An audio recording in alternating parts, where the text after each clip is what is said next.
भोले बाबा यही बिचारी चली भ निरप दशरथ के द्वारी, भेष मदारी का शिव अपन लिए बना।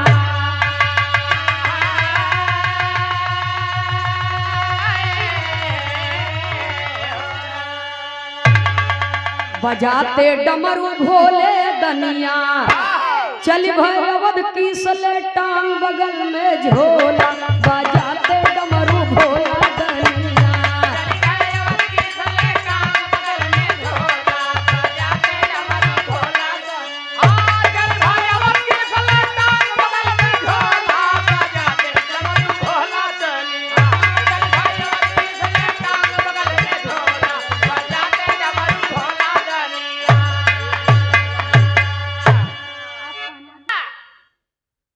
कहा जाता है कोस कोस पर पानी बदले 3 कोस पर बानी। यहाँ तब मऊ से प्रयागराज कई कोस पर बा। तो हमार बात आप लोगन के समझ में आवत बा ना जवन हम बोलत नहीं? बुझाता कि ना भाई? क्योंकि आपके यहाँ भोजपुरी है, हमारे यहाँ अवधी है, तो इसलिए अगर कोई बात नहीं समझ में आएगी तो कोशिश करब कि हम ओके अच्छे तरीके से समझा सकें। आइए मास्टर साहब, बाबा भोलेनाथ अड़बंगी तो है ही है। जब इनका मन जो कह दे वो करने के लिए तत्पर हो जाते हैं। त्रेता युग का समय है बाबूजी, और वो समय आया जब भगवान विष्णु राम रूप में चारों भाई जन्म लिए हैं, लीला कर रहे हैं। भिखारी का रूप, मदारी का रूप धारण करके, कंधे पर झोली, हाथ में डमरू। हनुमान जी के कहा तू एक ठे बंदर बन जा, छोटा से बंदर बना के उनके गले में एक ठे डोरी बांध के रसरी लेकर के चल दिए। डमरू बजाते और हनुमान रूपी बंदर को नचाते।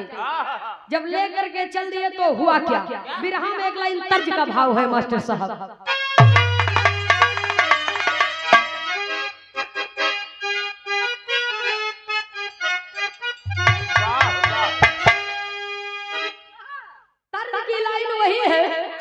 अरे नजर लागी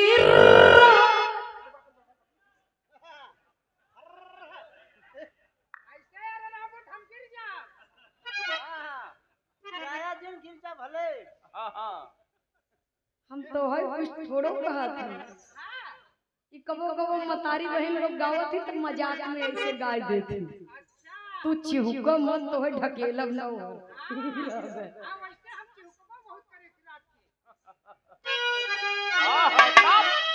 नजर लागी राजा तोरे बंगले पे, बिरहा में भाव है, कहना है अरे डमरुआ हो शिवजी डिम डिम बाजा।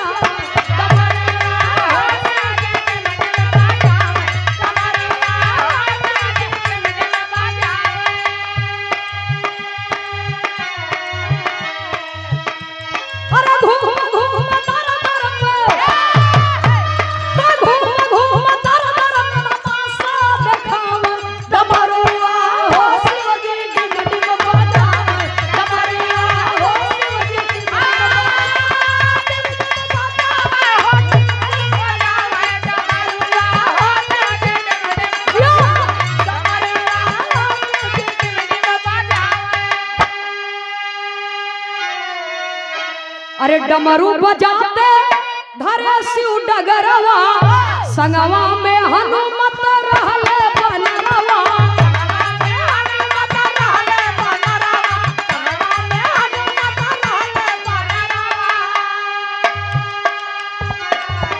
अरे बंदर के नाच मन, तो बंदर के नाच मन सब ही के भाव।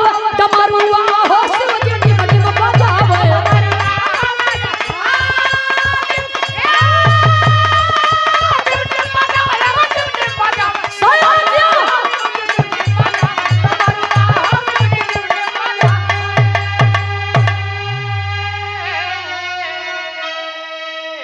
डमरू बजावत बानर नचावत पहुंचे कहां? अयोध्या में। तो हुआ क्या? बिरहा में एक लाइन तर्ज है। बिरहा जगत में ये गीत निकली आरा जिला भोजपुर बक्सर के आगे पटना। बतावा ड्राइवर बाबू किराया लेब कितना? लेकिन ई गाना आज के 100-150 साल पहले हमारे भारत की माँ बहनों ने गाया। कैसे मास्टर साहब? गाँव कब जब मई जून के लगन पड़े और मड़े में दुल्ही दुल्हा बैठे और पसीना टप टप चुवत रहा। तब कैसे भैया?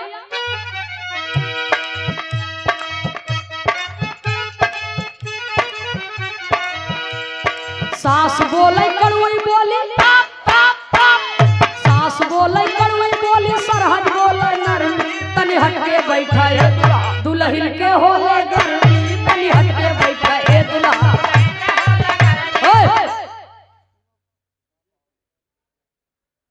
बराबर लगी रहे, चिंता मत कर। आवा भाई खेल देखिए, आवा भाई खेल देखिए, अच्छा खेल दिखाई बाई है डमरू बजा बजा के। ई बंदर याद न चली गई हो डमरू बजा बजा के, है बंदर याद न चली गई हो डमरू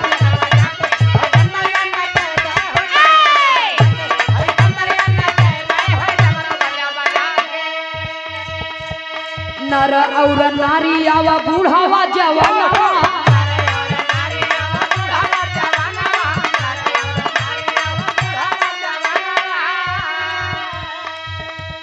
चावल दाल लेके आवा पैसा या पिसाना,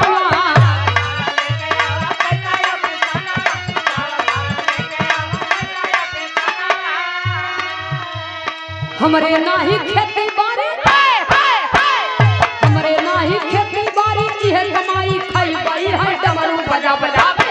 ई बंदर आज न चई गई हो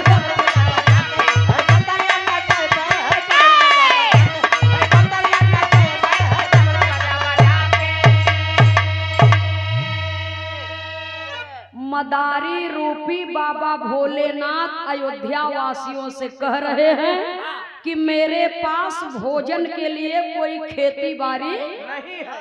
इसी डमरू को बजाते हैं, बंदर को नचाते हैं, जो भी मिलता है उसी से अपना परिवार का भरण पोषण करते हैं। इतना बढ़िया डमरू बजाए कि महल में बाल लीला कर रहे प्रभु राम के कानों तक आवाज पहुंची तो वो माता कौशल्या से कहते हैं। विरहा में तर्ज लगी मास्टर साहब, कहना है तैयारी में रह जियो।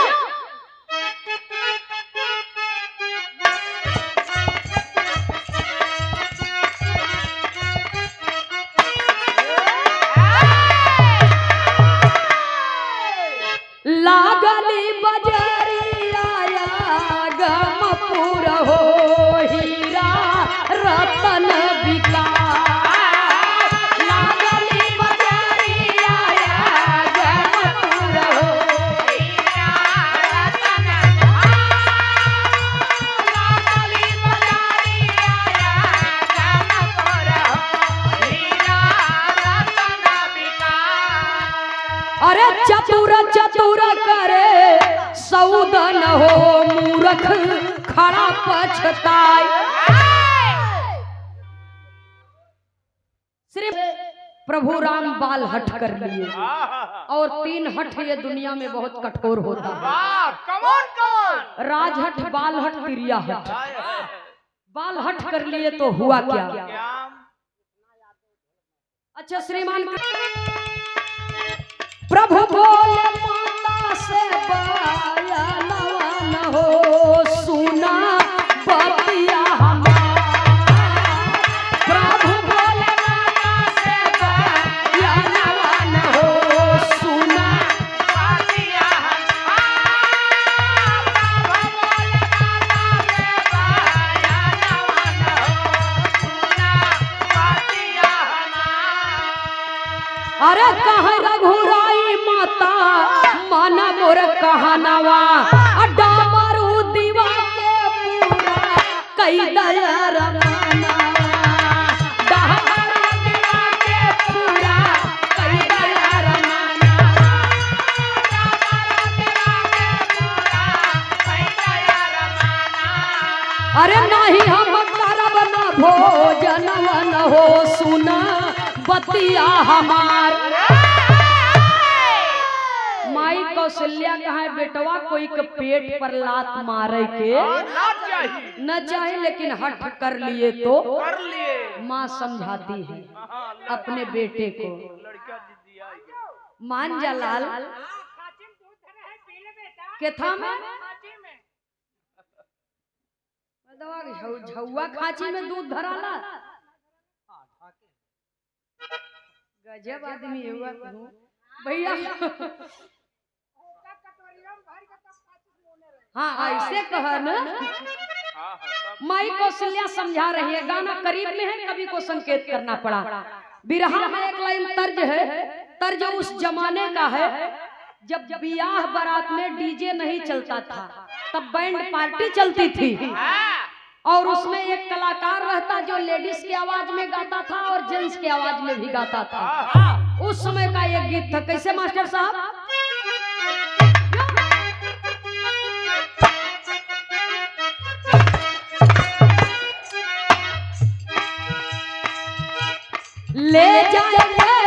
ले जाएंगे दिल वाले दुल्हनिया ले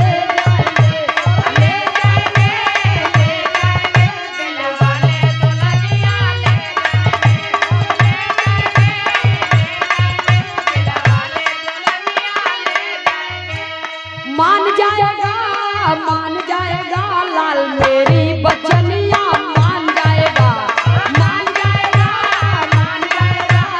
मेरी बचनिया, और मान जाएगा लाल मेरी बचनिया, छान जाएगा लाल पूरी चटनिया,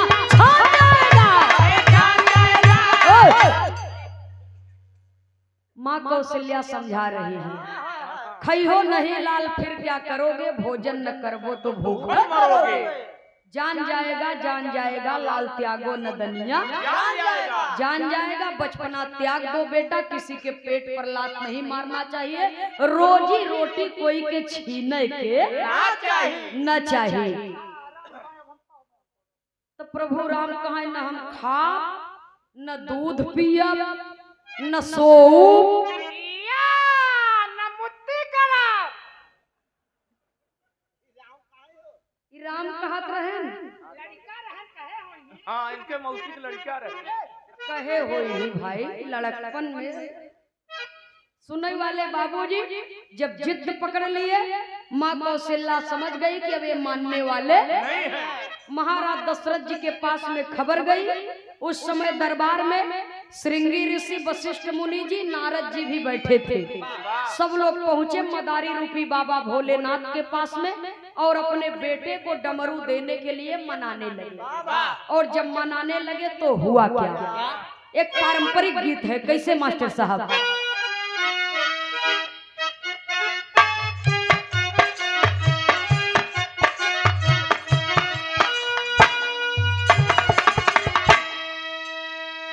अरे माई कहाँ की बेटी नियरे बिया गई हो, माई कहाँ की बेटी नियरे बिया गई हो, बपई कहाँ की बड़ी दूर हो, माई कहाँ की बेटी नियरे बिया गई हो, बपई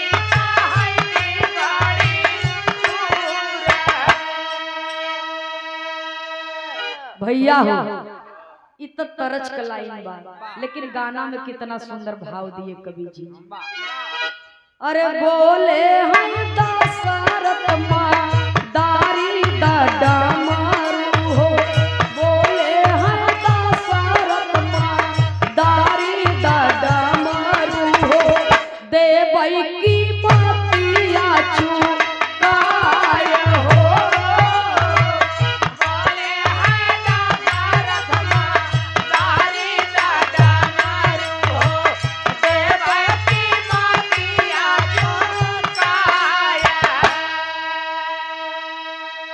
अरे रूठिया में बैठे ललनावा हो, भोजन कराई नहीं जाई हो, बाबा भोलेनाथ रुष्ट हो गए कि बाल लीला देखने के लिए मैं आया हूँ, स्वयं तो नहीं आ रहे हैं, मुझे दर्शन भी नहीं दे रहे हैं। इतना समय बीत गया, अब अपने पिताजी को भेज दिए और ये राजसी ठाट बाट का रुआब हमको दिखा रहे हैं। हाँ, कि डमरू दई द पैसा लई ले, डमरू दई द कीमत लई ले कर। बाबा भोलेनाथ गुस्साई गए। मदारी डमरू जब बजाया, शिव जी किए जरा न खटका, डमरू अवनी पर तब पटका। अरे झटका लगा मही के तुरंत 5 ठी होला, बजाते डमरू भोला दनिया। मारे गुस्सा में डमरुए उठाए के फेंक दिए धरती पर, पटक दिए। कहाँ हला ले जाके अपने लड़का के दे दे, खूब बजा ले। जब जीव भर जाए तो मन करे तो वापस कह दे है, ना मन करे तो रख ले ही। एक डमरू में से 5 ठे हुई है। डमरुआ बच्चा दे दे। एक डमरू में से 5 डमरू हुई है। कहाँ ले जा, रामो बजाओ। हाँ, पूरा खानदान बजावे। बाबा भोलेनाथ के माया। नारद जी सोचन हम ही डमरू उठाए के दे दे, भगवान खुशी हो जाएंगे। तो बिरहा का अंतिम तर्ज और अंतिम निष्कर्ष।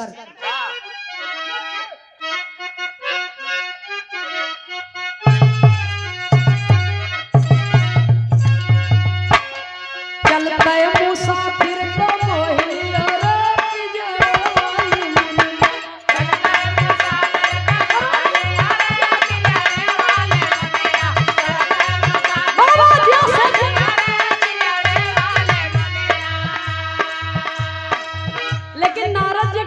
हैं।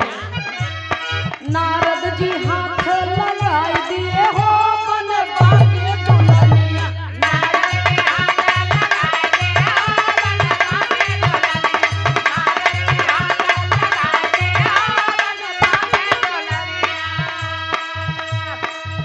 जैसे डमरू में नारद जी हाथ लगाए, बाबा भोलेनाथ अपनी माया शक्ति फैला दिए। मजाक मजाक में कमवे गड़बड़ाई गई। नारद जी मर्द से नारी हो गए, और जब नारी हो गए तो जनता हंसने लगी। और तब तक हुआ क्या,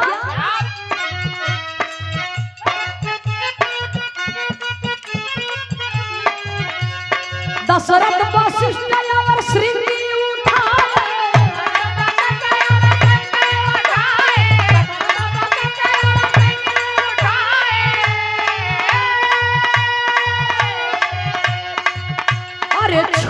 नारी तन पाई गए हो बने बाके दुल्हनिया। नारद जी, महाराज दशरथ जी, श्रृंगी ऋषि जी, वशिष्ठ मुनि जी, ये सब भोलेनाथ के माया जाल में फंस गए। जब पुरुष से स्त्री हो गए, हाँ, स्त्री देखे है कभी? हाँ, स्त्री का कौन सा भाग चिकना होता है इन्हें खूब मालूम है। वो कपड़ा प्रेस करे वाला प्रेस है, वो स्त्री नहीं।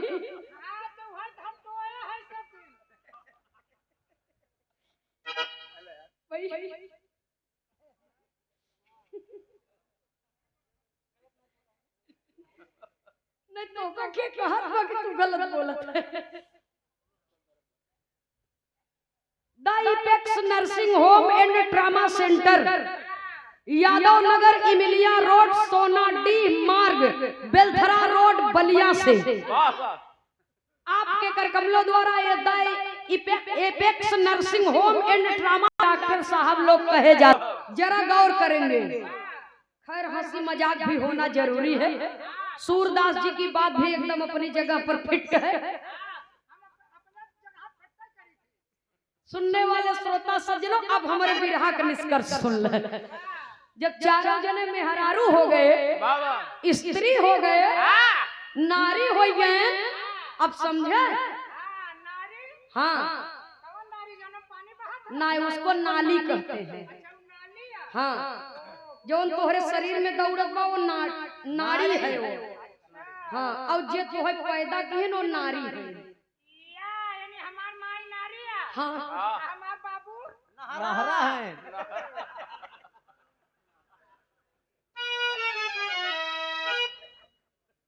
तोरे बाबू तो ज्यादा पानी आवा। तोहरे बाबू नहरवे तो टूट गया रहा भैया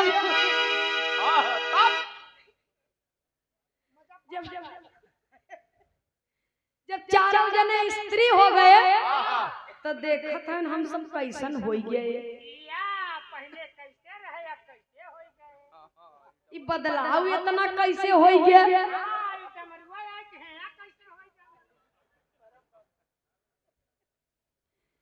ऊपर देखत हन तो माथ में माथ विदिया बा,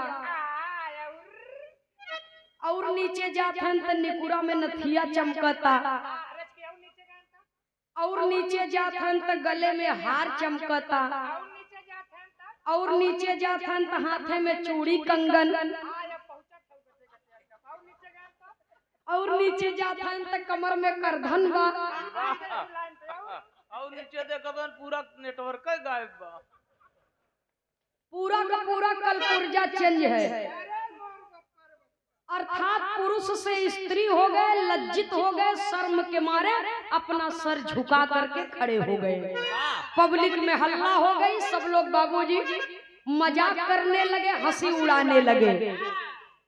तो एहर प्रभु राम सोचत हैं कि जल्दी से डमरू लेके हम ही बजाए दे तो हुआ क्या। अंतर के लाइन में मास्टर साहब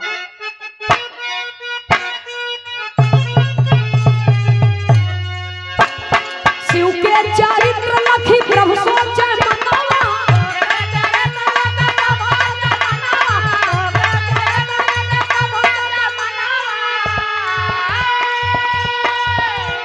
डमरू उठा कर बजाए दिए हो बने बाके दुल्हनिया।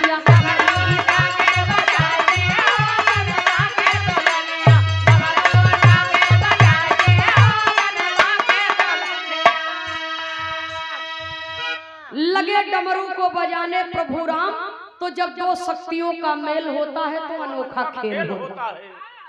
बाबा भोलेनाथ कहा हम दैदा, अब हम जाइए अपने घरे, हमार मेहरारू लड़का इंतजार करत हुई है।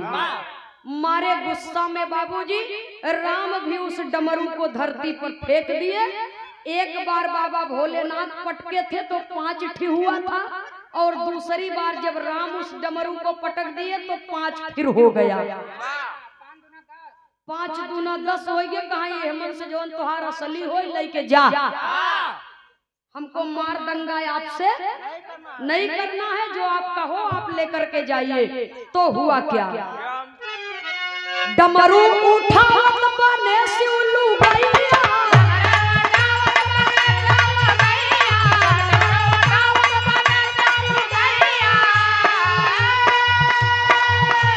सीताराम माया दिखाई दिए हो बने बाके दुल्हनिया। सीताराम माया दिखाई दिए हो बने बाके दुल्हनिया। सीताराम माया दिखाई दिए हो बने बाके दुल्हनिया। सीताराम माया दिखाई दिए हो बने बाके दुल्हनिया। जब डमरू में हाथ लगाए तो जैसे चारों जने की स्थिति वो समय रहल, ठीक उसी प्रकार से प्रभु राम भी अपनी माया फैला दिए। बाबा भोलेनाथ भी औरत हो गए, और जब औरत हो गए तो कहे जा करके सरयू नदी में स्नान कर लीजिए। विद्वानों ने बताया, जा करके सरयू नदी में स्नान किए, ओम नमः शिवाय का जाप किए, और तब जा करके 5 जन अपने अपने असली रूप में आए। अपने असली रूप में आए और जिस जगह पर स्नान किए थे प्रभु राम अपना चरण उस जगह पर रखे, तो सरजू नदी में अयोध्या में और राम घाट के नाम से आज भी जाना जाता है। और जो हनुमान जी बंदर बने थे, उन्होंने कहा कि प्रभु मैं आपके साथ में कोई मजाक मस्ती नहीं किया, न ही कभी जीवन में करूंगा। मैं आपका दास बनकर के रहना चाहता हूँ। जब भी आपको अपने भक्त की आवश्यकता पड़े तो आप अवश्य मुझे पुकारिएगा। वही जब बाबूजी राम का वनवास हुआ था, सीता का हरण हुआ था, तो सीता को पता लगाने के लिए वही हनुमान जी को बुलाए राम, क्योंकि उन्होंने वचन दे चुके थे कि मुझे जब भी आवश्यकता पड़ेगी तो मैं आपको याद करूंगा। तो हनुमान जी के द्वारा वो रावण की लंका पर चढ़ाई किए और हनुमान जी के सहयोग से रावण पर विजय प्राप्त किए, लंका को जराए। जो लंका शिव और पार्वती जी ने रावण को दान दिया था। इसीलिए कहा जाता है बाबूजी कि भक्त बिना ये कुछ भी नहीं है, भक्त है इनकी जान भगत के भगवान। दुनिया चले न श्री राम के बिना, श्री राम न चले हनुमान के बिना। भगवान सदैव भक्त की रक्षा करते हैं, लेकिन कभी कभी भक्त की जरूरत भी भगवान को पड़ जाती है। आखिरी लाइन में खानदान के परिचय के साथ में कवि को संकेत करना है।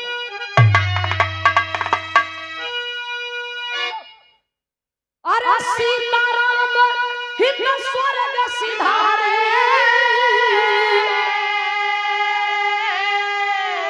अशोभनाथ कवि गीत सवारी। अरे राम बजाते डमरू भोला दनिया, ए बाबू बजाते डमरू भोला दनिया। नंदनी खेमराज कहे, नंदनी खेमराज भक्ति के ओर न होला, बजाते डमरू भोला दनिया।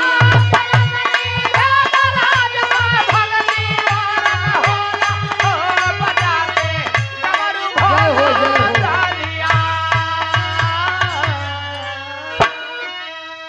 बहुत बहुत सादर धन्यवाद।